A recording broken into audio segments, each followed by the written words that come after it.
Bonjour à vous, nous sommes donc le premier jour de la semaine, la Domini, le dimanche. Et nous allons essayer de comprendre aujourd'hui quel est ce sens dans la litanie de Lorette de Marie sans tache, Mère sans tache. Nous prions d'abord l'Esprit Saint. Au nom du Père et du Fils et du Saint-Esprit. Amen. L'Esprit de Dieu repose sur moi, l'Esprit de Dieu m'a consacré. L'Esprit de Dieu m'a envoyé proclamer la paix et la joie.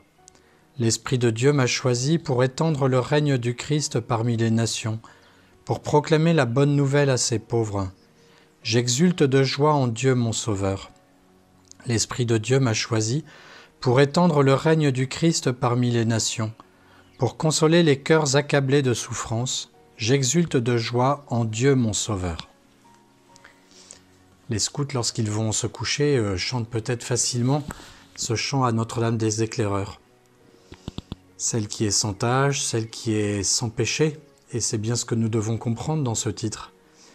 Nous voyons bien, nous, que lorsque nous avons fait un péché en particulier, nous avons souvent envie de le recommencer, de le reprendre. Nous avons pris un chocolat, ils nous en font un deuxième et un troisième. Les riches ont gagné 1 million, il leur en faut un deuxième. Ils ont une maison, il leur faut une deuxième maison. Le péché entraîne le péché, sauf si justement nous y mettons un terme par la grâce de notre Seigneur, notamment par la confession ou par l'examen de conscience, par une grâce de repentir qui nous fait repousser le péché, mais lorsqu'il a été fait une fois, il est toujours assez difficile de le renier. La Vierge, si elle est sans tache, si elle est sans péché, veut dire qu'il n'y a rien qui l'amène au péché.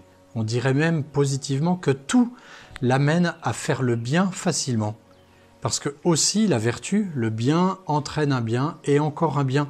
Lorsque nous avons pardonné à quelqu'un et qu'il l'a accepté, nous avons plus de facilité à le pardonner à nouveau et à pardonner quelqu'un d'autre.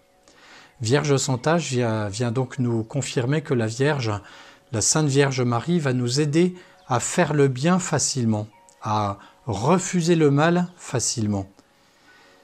Nous chantons donc comme les scouts Notre-Dame des Éclaireurs aux Vierges de Lumière et nous lui demandons aujourd'hui d'être rayonnant de notre foi et ainsi de laisser transparaître tout le bien que nous avons et au contraire de se refuser au mal, de mettre la lumière dans les ténèbres, la présence de Dieu en toutes choses difficiles dans les tentations pour qu'il nous aide à aller facilement au bien.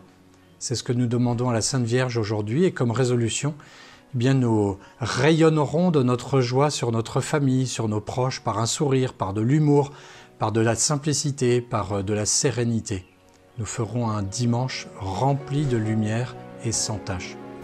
Je vous salue Marie, pleine de grâce, le Seigneur est avec vous. Vous êtes bénie entre toutes les femmes, et Jésus, le fruit de vos entrailles, est béni. Sainte Marie, Mère de Dieu, priez pour nous, pauvres pécheurs, maintenant et à l'heure de notre mort, ainsi soit-il. Que Dieu vous bénisse et bon dimanche. À très bientôt.